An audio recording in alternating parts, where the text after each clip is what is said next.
Okay, so our accommodations are not as good as they were yesterday, but they will definitely do. We're not at the Bilderberg Hotel anymore, but Bilderberg gave us some free snacks. The general manager told us, grab whatever you want, so we did, and we have some exclusive items for you here that we will be giving out to you at the end of this video. But first, we're going to talk to Dan Dix of PressForTruth.ca about the behind-the-scenes story of yesterday's insane journey. So many people are asking, how in the world did Luke, Dan, and Jeff get into the Bilderberg group meeting when it was closed off to everyone else? And the answer, Dan, is pretty much simple.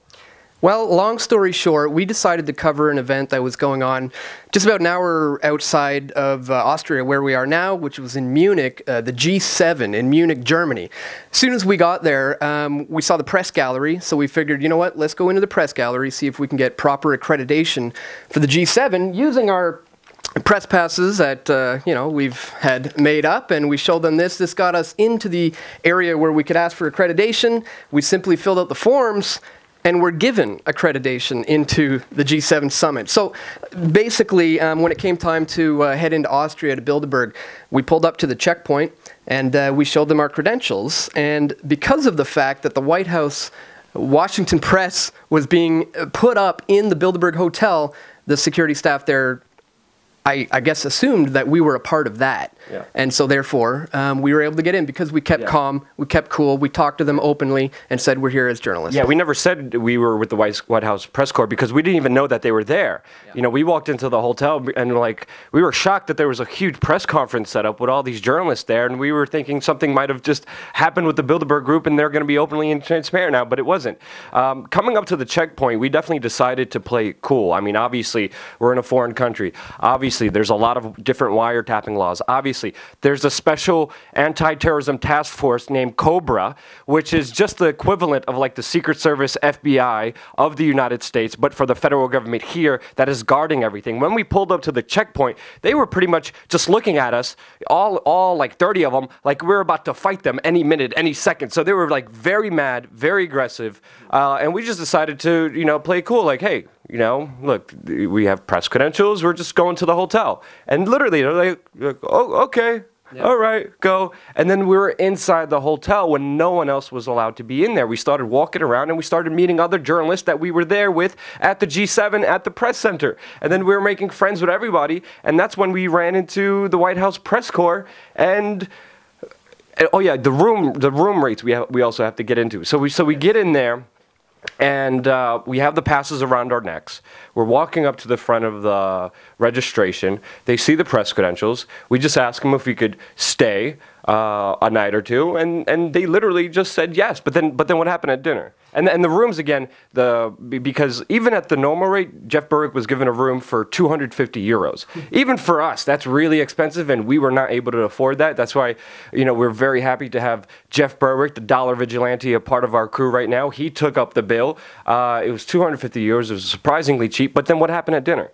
Well, when it comes time to have dinner, we just asked to inquire, is this all included in the room rate? And they realized at that point that they had made a bit of a mistake with the price of the room, and we found out that it's not actually going to be the price they said, around 200 euros. It's actually going to be closer to 700 euros, which is a pretty big difference. Yeah. So at that point, we had to decide what we were going to do, and we decided to downscale from one room to the other, and they still allowed us to do that. I think the reception made a mistake. He was probably supposed to kick us out at that point, but he allowed us to move into a new room at that point. Yeah, so we had a new room, and then we're hanging out with the Washington press corps. We're talking about all the major mainstream media outlets, and we had many conversations with them over drinks that were totally off the record, so you will not hear names of news organizations and individuals that we talked to, but we talked to the higher-ups of the U.S. mainstream media, the White House correspondents, the White House press corps. They were there with us. They were there by themselves, because it was just the White House press corps and us there. Everybody else was not in there. You couldn't buy a ticket.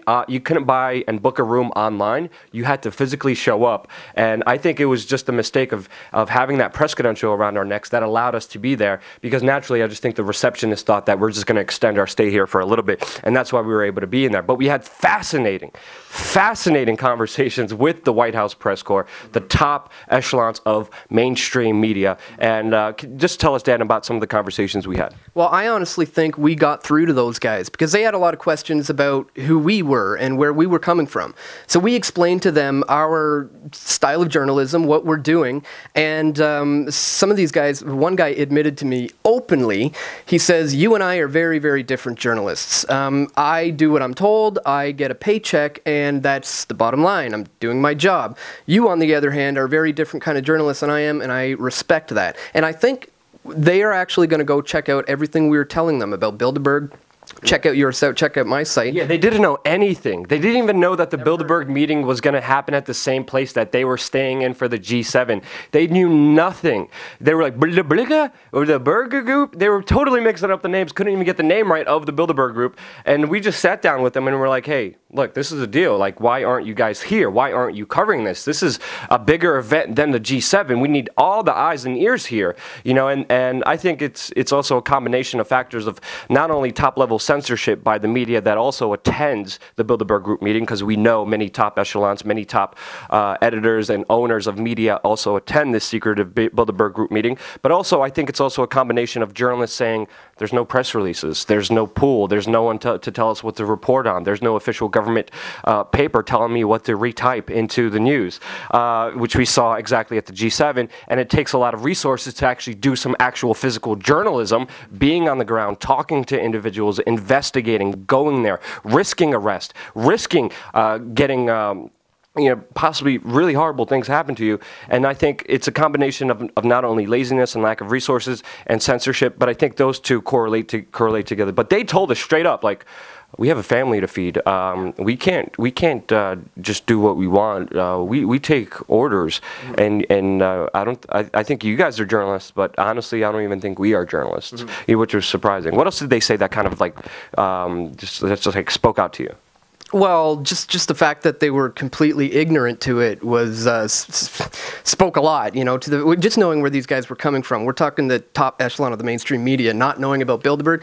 That says a lot. And I mean, the very next day, they were gone. Everyone was gone. The only people left in there was me, Luke, and Jeff, and therefore those guys missed out on a major news story that we were able to get because we were there. Something very exciting that happened the very next day, me and Luke were exploring in the hotel, and we managed to find the conference room where the Bilderberg members are going to be meeting, where all the chairs are set up, all the microphones at each table, a big, huge TV screen set up, and just as we were about to pull out the phone, security was on us like that. Said, guys, you cannot be over here, and they grabbed us and pulled us away. We started walking around the next morning. We woke up, and I started hearing reports of journalists who were not only kicked out of the checkpoint 6 kilometers away, but also being followed by police, escorted back to the hotel, and warned never to even come back to the checkpoint. So that happened to Charlie Skelton of The Guardian yesterday, and we're inside the hotel being like, whoa, crap. We also heard about the other journalists who, were also intimidated at the checkpoint. There's the elite force Cobra, the anti-terrorism task force, pretty much the Secret Service, the FBI, the Federal Austrian Special Police Force here, that's guarding everything here. And they are following journalists, taking passports, interrogating them, following them everywhere they go, and really sending a clear message: do not videotape these Bilderberg Group meetings. And we're hearing all this, and we're on the inside being like, oh man, like, we know there was a mistake. We know there's no one else in this entire hotel room but us, the security and staff. And the security and staff were just walking around pretty much very anxious, very miserable, very nervous.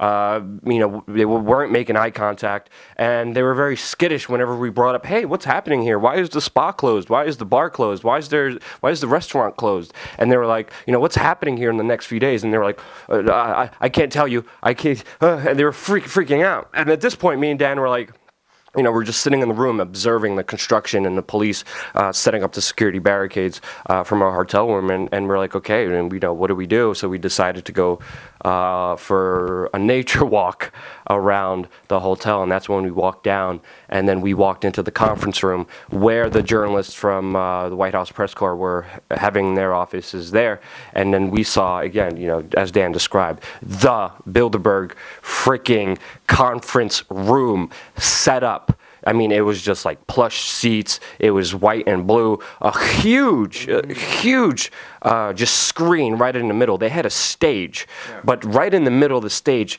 there was no podium. All there was this huge screen for people to Skype in, and we know from other conferences that world leaders Skype in and are able to talk to all the delegates, and the seats were kind of set up in this kind of C fashion, where you kind of had a smaller C, a bigger C, kind of like an inner circle. Like a university classroom, almost. Yeah. Like bleachers or something. Yeah, but with like plush, white sheets and like these amazing plush chairs and a microphone on each table. And we also know that they have specific rules and the inner circle within an inner circle, and that they definitely do Skype in with other world leaders as the conference is happening, which we now know. But as soon as we were walking in there, we saw the conference room, and I was like, oh! And we got the eye, and as soon as I'm reaching for my camera, ready to film, the security guard is running. He's like, hey, you guys can't be here. Guys, freaking out. Yeah. And then we were like, why? What's going on? What's happening here? Our friends were here yesterday. Yeah. And that's when we decided to just walk around the vicinity to see what else was happening around the area. And then what happened, Dan? Well, from there, we decided that, we saw all there was to see on the inside of the hotel. So we figured, why don't we go for a little walk on the outside of the hotel and scope it out. I mean, we've done that before in previous years and found interesting things, weird statues and things. Anyways. Yeah, but never by ourselves in the whole hotel on lockdown. Not while it's on lockdown and we're on the inside. So we decided to go on a little bit of a nature walk, and we both hit record on our phones because, you never know what's going to happen. And sure enough, within getting about 5 feet off of the hotel grounds and starting to get into the edge of the woods, bam, police approached us and asked us, what are we doing? Let's see your ID. Then immediately, a policeman in a suit came up to us, asked for ID, and said, you guys are going to have to come with me, and took us back to the hotel reception area. Yeah, the main kind of police chief, the main guy, the head honcho of the police. Figuring out that something's not quite right. Why are these 3 people in this hotel right now when it's on entire lockdown? Yeah, he was like, yeah, there's supposed to be 3 people staying here. And I'm like, yeah, that's us. And he was like, huh?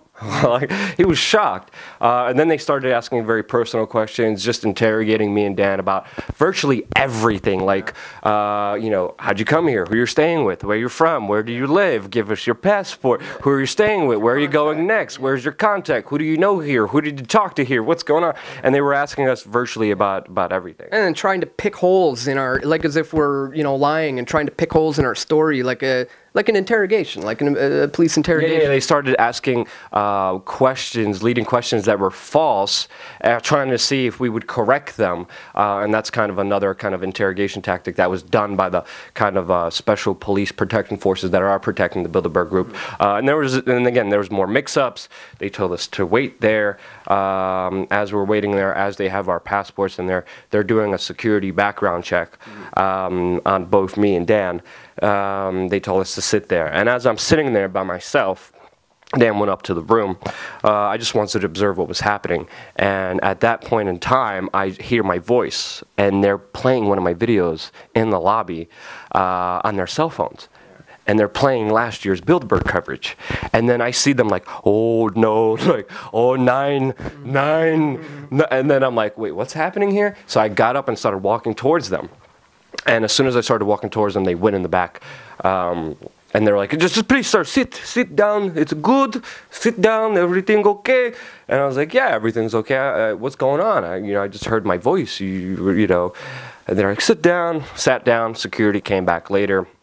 And they're like, we did a background check by the Austrian federal forces, and you are not allowed to be here. And I'm like, oh, wait, hold on. I was able to get a G7 accreditation, which got me close to all the world leaders. I would have been one-on-one with all the world leaders if I wanted to, at the G7. And I was like, but I can't be at this hotel? What's happening here that I passed a security background check by the G7, but with your group, I don't pass the background check. I don't have no criminal record. Yes, I was arrested, but I have no convictions. I have never done anything illegal. I am totally with a clean record. Why am I not allowed to be here when I'm allowed to be next to the G7 leaders? And he's like, I'm sorry, sir. I don't know. I cannot tell you. You bye-bye. You go. And literally, they came up to our room, opened the door, watched us, took your ID again, took your passport, and pretty much watched us pack. And that's when the general manager... They said, here's what's happening. You have to leave now. That's when they announced. They came up and said, unfortunately, guys, there's been a mistake. You can't stay here after all tonight. You're going to have to leave. Yeah. And we were trying to stall them as much as we could because we were trying to upload the videos, and we only had the Wi-Fi connection, so we were trying to stall them. But they said, you're going to have to leave. Jeff argued with them, saying, look, I paid for the room. This is ridiculous. I'm very not happy about this. They said, let's make it right. We'll give you everything free of charge. You don't have to pay. You don't have even the rooms. So like Jeff saved 400 euros, and they said, take everything, whatever you want, just please leave. Just leave this hotel ground. You leave now. That immaculate room we had, that incredible dinner we had, all that stuff we had. They said, you get it all for free. As long as you leave now. Take what you want. Take everything out of the minibar. Yeah. And we did, as you can see in the video. And then we also have some great, amazing items out for you in just a few moments as well. And then, you know, again, they weren't, I have to say, they weren't as thuggish as they were in the previous years, these higher kind of police officers. They weren't as aggressive as the police, the special command police downstairs in the checkpoint. They were very diplomatic. They were kind of shocked. I bet a poor receptionist is probably not in a good situation because of the mistake that they made allowing us to be in there, which sucks. But it was just being there was just, you know, a shock and awe. We tried to do whatever we could legally to get any kind of information out there to you. And again, you have to understand, this is a very risky job that me and Dan are doing. Last year, me and Dan were arrested by the Bilderberg Steering Committee for trying to buy them a drink and trying to ask them questions about what's happening at last year's Bilderberg meeting in Copenhagen, Denmark. They arrested us. They said they're going to charge us for drugs before even searching us, so they tried to set us up for drugs, and it was only you, the audience, calling and demanding our freedom that really got us out of this horrible position, and also having through video cameras that they didn't know about, and then we were filming them and they couldn't delete it, and they deleted some other footage, but that's a whole nother story, and you could watch the video in the description below and it will be in there as well. But these guys, seriously, the Bilderberg group really dislikes anyone shining a light on them. The mainstream media will not do that. We know that for a fact, not only because of incompetence but also because of censorship. These people, again, after other previous Bilderberg meetings, you know, I got death threats. My girlfriend got death threats. These people tried to set me up with child pornography in other cases. These people do not play around. So by their own admission, by their own statements, they are on record saying that the Bilderberg group sets policy. And we're talking about the corporate, government, banking, military, institutions of all the influence in this world are secretly meeting, deciding something, because if they were doing something positive for the betterment of humanity, they would be gloating about it and promoting it because it would be great PR for them, and they're not. It's top secret. They're using public funds, millions of euros, to secure themselves in this undemocratic, illegal, secret, sinister meeting. And of course, there's so much speculation, but we can't just speculate. Another thing we really wanted to bring up is the fact that we also ran into the same steering committee that had us arrested last year as soon as we got there. I mean, tell us what happened, Dan. Yeah, so as soon as we started scoping out the hotel, we decided, you know what, let's just go check out the bar and, you know, sit down and just chill out for a little bit. We did just that. We go to the bar and we're sitting there, and all of a sudden we noticed the same ladies from last year who had us arrested were sitting just a few feet over from us. And we're like, oh my God, that's the steering committee girls that had us arrested last year. So immediately, because Jeff was sitting on this side of the bar, Luke and I kind of used Jeff's head to hide our faces from them because we figured they'd recognize us from confronting them the year before. And so we strategized about what to do, and we decided it wasn't wise to just pounce on them right then and there. We had a golden opportunity being inside of this hotel. We had just gotten there. So we decided to just kind of strategize and feel what we should do. So we thought it was best to maybe not pounce on them just yet and not jeopardize our possibility of staying longer in the hotel. Yeah. So they eventually left, but we did get to hear some interesting things they were speaking about.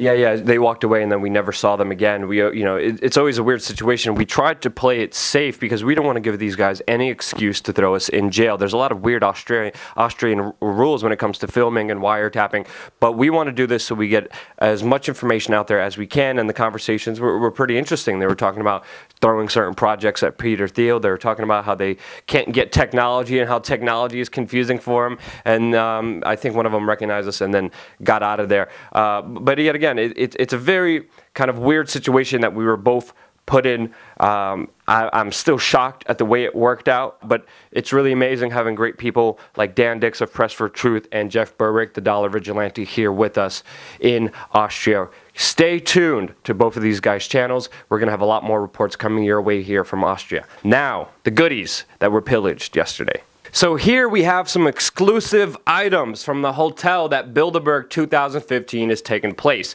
Hey, they told us we could take whatever we want. So we took a lot of different interesting stuff. And just so you people know, we have a sponsor lounge on WeAreChange.org. That means if you donate $5 a month, you not only support this independent media organization, but you get to see behind the scenes videos. You get one-on-one contact with me, and you know what we're up to before anybody else, and you get to provide input on all of the work we do. We pretty much become a one-on-one friend, and we get to figure all this media stuff out together while supporting and growing this independent media operation. What we're doing right now, if you sign up for the sponsorship, $5 a month, we will have a lottery, and people will win all this wonderful stuff that we're allowed to take from the Bilderberg Hotel. We have slippers, we have bathrobes, we have pens, combs, stitching things, mints from the Interrogation. We got German taxpayer-funded G7 t-shirts, bells. Why the hell are the taxes in Germany paying for bells and shot glasses and mint and all this other ridiculous crap? But you will get this memento if you sign up. We will have a lottery after my work at Bilderberg is done. And then you also support independent media, because the only thing sponsoring us, the only thing keeping us going is you and you alone.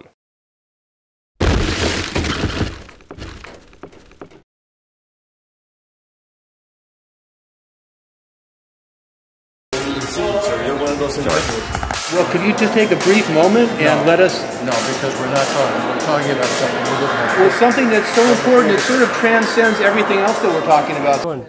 Are you guys the Bilderberg organizers? What? Yeah, we heard you guys are the organizers for the Bilderberg meeting. You're on Girls' Weekend Out. Girls' Weekend Out, you sure?